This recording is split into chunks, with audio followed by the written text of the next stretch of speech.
Hello, everybody. I am a little bit buzzed, a little bit high, so this is what it actually sounds like when those two things commingle, and this is the outcome. I'm a little bit slowed down. I think about things just a tad bit more, and I think that's going to put me right where I need to be to listen to Jordan Peterson decodes Russell Brand on his podcast, Under the Skin. So what we're going to be talking about here is wealth inequality. So let's get started. Come up with Do you think that's because of how power functions? Because, in an unequal system, whilst there are many people that are suffering, there are some people that are benefiting. I'm in a tier that benefits from the current economic situation. I drive a nice car, I have a nice house, I go where I want. Well, let's look at that for a minute. Kermit the Frog here. Hey, Miss Piggy. I'm Mr. Green. If you think about how that happened in your life, I bet I can tell you how it happened. Go on. I bet I could tell you. I mean, I bet I could tell you. I bet I could decode you right now. I bet I could get under your skin and tell you what you're all about. I'm a psychologist, remember? I know what people are thinking on the inside. Just like all you motherfucker Jordan Peterson fans think you know what I'm thinking. Do you know what I'm thinking? I'm kind of high right now and I'm a little paranoid, so maybe you do. Let's move on. this isn't a personal account, but It better be. You had success. Otherwise, I'm not interested. I'm not interested. Right? High success. But because you were successful in that dimension, all sorts of opportunities came your way. Like, my suspicions are that where you're sitting now, you have more opportunities than you can deal with. Is that correct? Well, let me tell you, Jordan, yes, I do. I'm somewhat of a failed actor. I did get him to the Greek. That was pretty good. But other than that, I was married to Katy Perry. I was addicted to drugs. I started this podcast to try to, revitalize my career. So I don't know about every opportunity in the world just opening up like a wellspring to me. But yeah, maybe I have some more opportunity than the person walking next to me on the street, given that I'm a celebrity and you're sitting here on my show. Yeah, right. There are opportunities. Right, exactly. Well, this is part of what seems to drive inequality, is that as you get successful, the opportunities that come your way start to multiply, and they don't multiply linearly, they multiply exponentially. And so when you start moving up faster and faster and faster and faster. And then you'll hit a point where you have so many opportunities that you don't even know what to do with them. Well, let's stop it right there. That can be true, right? When you start to get opportunities, those opportunities, you can find yourself in a position where you weren't before, and where you were before there wasn't a lot of opportunities. So each peg you move up, there's going to be more opportunities available to you. That's how it starts to be exponential. It's where you find yourself in society. As you move higher up, you can always have the opportunity to move higher up than those people who are at the bottom tier. So yes, it is exponential in that fashion, but that doesn't mean that you cannot, stop in the middle, or you can exceed what you expected, or you don't exceed what you expected, you actually fall short. So there's lots of ways this can play out. It is not like this principled rule where you always exponentially move up the ladder every time. It doesn't work like that. But it might work like that. It works like that some of the times. So it might be a rule some of the times, but it's definitely not a universal rule. And so it's a nonlinear improvement. But the downside of that is, and you might have had periods in your life that were like this too, where let's say you start to get depressed, and then you start to drink. And all I think here is that everyone knows Russell Brand has had a history with alcoholism, has had a history with drug abuse. So he could just know who Russell Brand is, seen him on E! News, and he can come in here like a psychologist and be like, listen, I know you get depressed. I know, substance abuse can be a problem. Like he's reading this person's mind, but really he just read an article about him.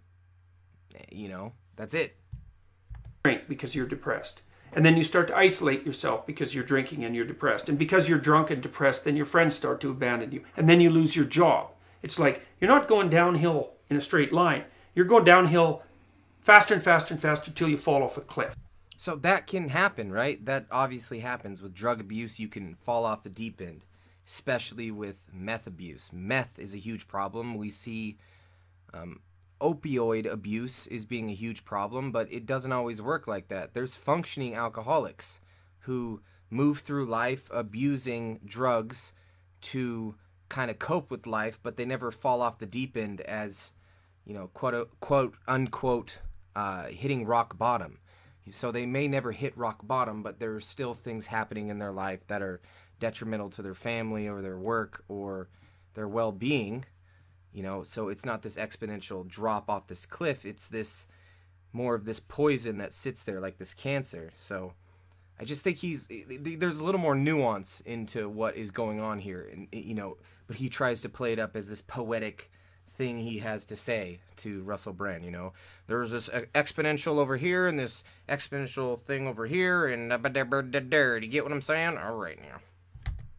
That seems to be how the world works. It's like there's a center point. It's unstable. Things improve. Chaos and order, right? Chaos and order. Then they improve exponentially. And things fall, and then they fall off exponentially. And that seems to be what's driving inequality. You start to succeed, and the probability that you'll continue to succeed starts to expand. And we don't know how to control that. And well, here's some other examples of it, though, because I said you couldn't lay it at the feet of capitalism. The same thing happens to cities. A small proportion of the cities get all the people. So some cities grow like mad and others fail catastrophically, like Detroit.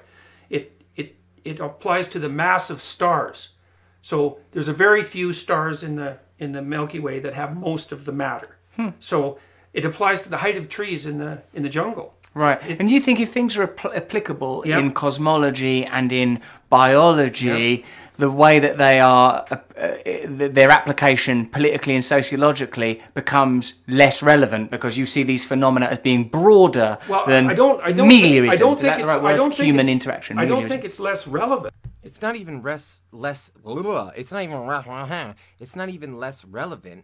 It's not even applicable. You can't say that, you know, humans who have cognition, prefrontal cortexes, who have reasoning and rationale, you can't say that this is the same as the way cities exponentially grow and drop off, or the way stars seem to cluster around each other, or the way galaxies will cluster around each other, and then you can find other galaxies that may have very few stars, this exponential drop or exponential gainage. That more has to do with gravity, dark matter, physics.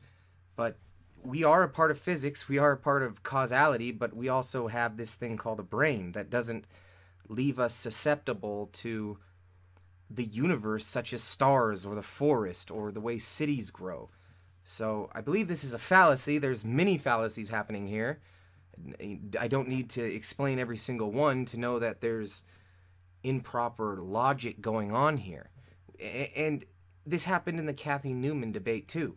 This Cathy Newman wasn't stupid by saying, oh, so we should act like the lobsters or whatever. Jordan constantly acts like, well, if it happens in nature, then that excuses what happens in humanity. But humanity is separate from nature. Even the Bible fucking understands that, Jordan. But I don't think the left-wingers are pessimistic enough about the problem. They say inequality is a problem. It's inequality is a problem. Like it's a terrible problem. But then they say, well, it's probably a function of our political and economic systems and we could fix those. It's like, no, it's not a function of our political and economic systems. Or if it is, it's at such a deep level that we don't know what drives it and we certainly don't know how to control it. Right. So pretty much he's saying it's a product of our nature. It's a product of biology, evolution. So we can't help it. It's going to be this way. There is going to be wealth inequality. And I would have to agree there. There is always going to be wealth inequality. You are never going to make people perfectly equal in all circumstances in every avenue of life. But what we can do with our prefrontal cortexes and with our reasoning capabilities, separate from the animals, is we can say that some people are smarter. Some people have a leg up. Some people have a better opportunity when they're born. So we can try to fix some of these inequalities in life where people seem to get the short end of the stick. So it's not a matter of, well, it's just the way it's going to be. It's a matter of, can we change it? Is it right to try to change it? And I think as far as allowing money to culminate at the top without ever giving any credence to the people suffering at the bottom and saying, well, that's just the way things are going to be, is not the way we should be functioning as a fair society, as a moral society, as a reasonable, rational society, a society that cares about human rights. I think we need to care about where people end up on the spectrum of life. And if they're born without legs, then we just don't go, oh, well, fuck you, good luck working in the capitalist society you find yourself in. And we're not going to supply you with a wheelchair so you can get a job or anything like that. I think we need some of these Marxist programs, some of these leg ups, so to speak, to give people an opportunity to have the advantages that other people do have. It's about creating an equal society, not one that tries to create everyone equal to where you could never distinguish anybody from the other person. There should still be able to be wealthy people. It's just that we need to take into account morals and the people that maybe don't have the opportunities, maybe aren't as smart, and maybe have worked their whole lives and just aren't getting where they were told they were going to get in America working 9 to 5. So that's my 2 cents, and that's the end of this video. And that's what I sound like when I'm high and drunk combined. So for those comments that came at me in the other video, this is what it sounds like. Okay? Bye-bye.